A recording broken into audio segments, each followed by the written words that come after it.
Cela fait 2 semaines que le Real Madrid a limogé Xabi Alonso.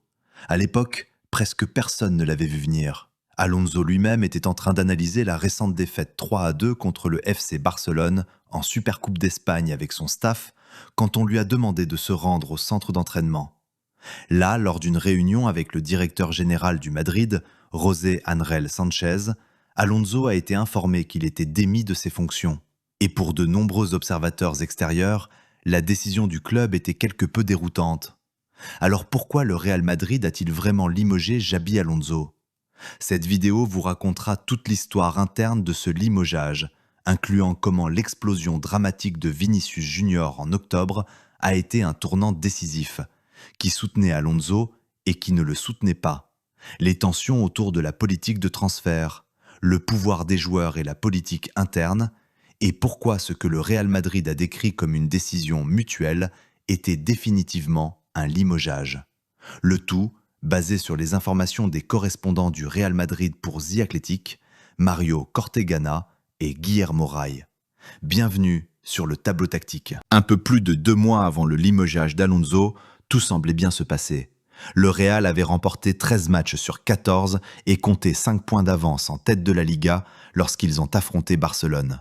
Le Real a gagné le match 2-1, mais cette rencontre s'est avérée être un tournant, car à la 72e minute du match, alors que Madrid menait déjà à ce score, Vinicius Junior a été remplacé.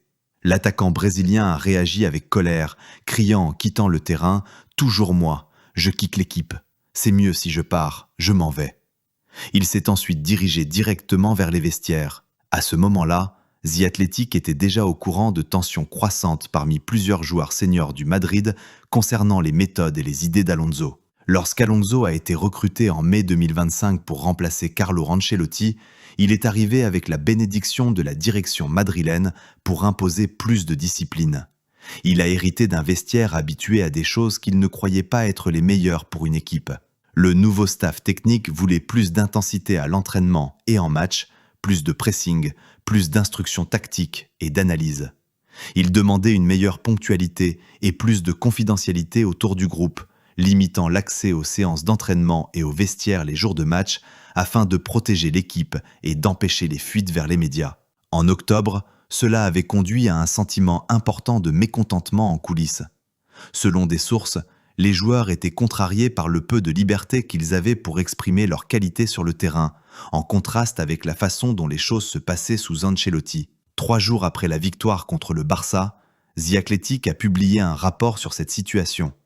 Parmi les joueurs peu convaincus par les idées footballistiques et l'approche personnelle d'Alonso figuraient Vinicius Junior, Jude Bellingham et Federico Valverde. D'autres comme Kylian Mbappé, Aurélien Tchouaméni, Antonio Rudiger, Dani Ceballos et Raúl Asensio croyaient en l'entraîneur. Mais Vinicius Junior était au centre de la situation, ainsi que des retombées qui ont duré des mois. Dans les jours qui ont suivi son explosion lors du Classico, le joueur de 25 ans a rencontré le président du Madrid, Florentino Pérez.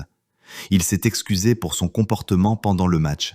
Il a également expliqué qu'il estimait que prolonger son contrat n'était pas dans son meilleur intérêt, tant que sa relation avec Alonso restait tendue. Ce même jour, Vinicius Junior s'est également excusé au centre d'entraînement du Madrid en présence de ses coéquipiers, d'Alonso et du staff technique. Mais cela a surpris des personnalités à différents niveaux du Madrid qui ne mentionnent pas Alonso par son nom dans son message sur les réseaux sociaux à ce sujet. Des sources proches de Vinicius Junior ont confirmé que l'omettre des excuses était un geste délibéré. Madrid a décidé de ne pas sanctionner financièrement Vinicius Junior pour son explosion. Et selon plusieurs sources, c'est à ce moment-là qu'Alonso a définitivement commencé à perdre le vestiaire. Le Real a battu Valence 4-0 lors de leur match suivant. Mais au cours des 7 matchs qui ont suivi, l'équipe d'Alonso n'a gagné que 2 fois. Et même ces 2 victoires contre l'Olympique de Marseille et l'Athletic Bilbao posaient problème. Vers le moment du match de Marseille le 26 novembre, des démarches ont été faites pour essayer de rapprocher le groupe. Cela impliquait qu'Alonso fasse quelques concessions, notamment une réduction de la quantité d'analyses vidéo que l'équipe devait suivre.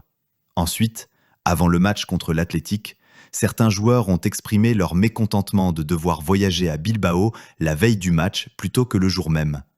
Alonso a médié en promettant 2 jours de repos en cas de victoire. Madrid a gagné 3-0, mais une défaite désastreuse 2-0 à domicile contre le Celta a suivi le dimanche. Le Bernabéu a hué l'équipe bruyamment, quelque chose qui arrive rarement. La décision d'accorder du temps libre aux joueurs avant le match a été critiquée tant à l'intérieur qu'à l'extérieur du club.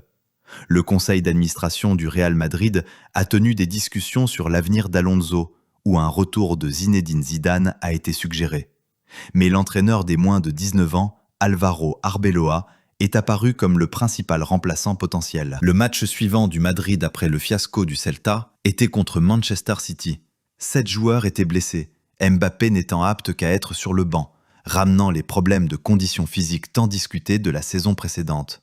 À l'époque, il y avait des tensions internes entre Ancelotti et son staff et le préparateur physique Antonio Pintus, une figure favorisée par Pérez. Pintus a été mis de côté sous Alonso, relégué de son implication quotidienne sur le terrain d'entraînement à un nouveau poste de directeur de la performance, un rôle que Pérez a créé pour lui. Il y avait beaucoup de tensions autour des blessures récentes du Madrid. Il en va de même pour la planification de l'effectif et le recrutement. Lorsqu'Alonso a déclaré lors d'une récente conférence de presse que Madrid devait « garder un œil sur le marché », une source senior du Madrid a déclaré à The Athletic qu'il n'y avait aucun plan pour recruter qui que ce soit et a critiqué l'entraîneur pour ne pas tirer plus profit de l'effectif qu'il avait. Mais le plus grand problème auquel Alonso était confronté était peut-être la gestion des Galactiques du Real. Une source impliquée dans le travail quotidien de la saison 24 à 25 a déclaré à The Athletic « Le problème n'est pas Xabi. Mbappé, Vinicius Junior et Bellingham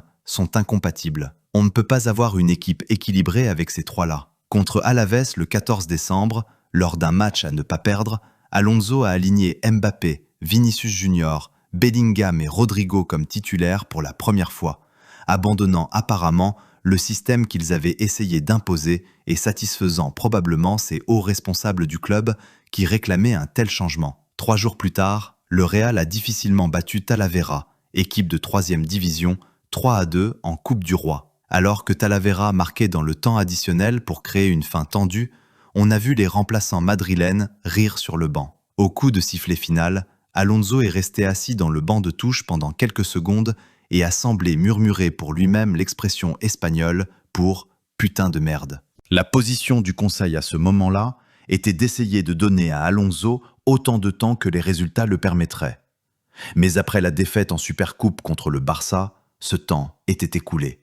Il y avait déjà eu des inquiétudes concernant la capacité de l'équipe à rivaliser dans les grands matchs après la défaite 4-0 contre le PSG en demi-finale de la Coupe du Monde des clubs en juillet et la raclée 5-2 de l'autre côté de la ville contre l'Atlético Madrid en septembre. Une source senior a déclaré qu'elle ne voyait rien d'extraordinaire dans la décision de licencier Alonso, car de son point de vue, l'équipe devait performer bien mieux et l'entraîneur en chef était toujours la figure la plus facile à changer. Et donc, bien que Madrid ait annoncé le départ de Xabi Alonso comme une décision mutuelle, les sources proches de l'entraîneur, du staff technique et d'autres personnalités consultées par The Athletic depuis racontent une histoire différente. Si vous avez aimé cette vidéo, pensez à vous abonner à la chaîne. Retrouvez-nous pour plus d'analyses tactiques, historiques et géopolitiques du football.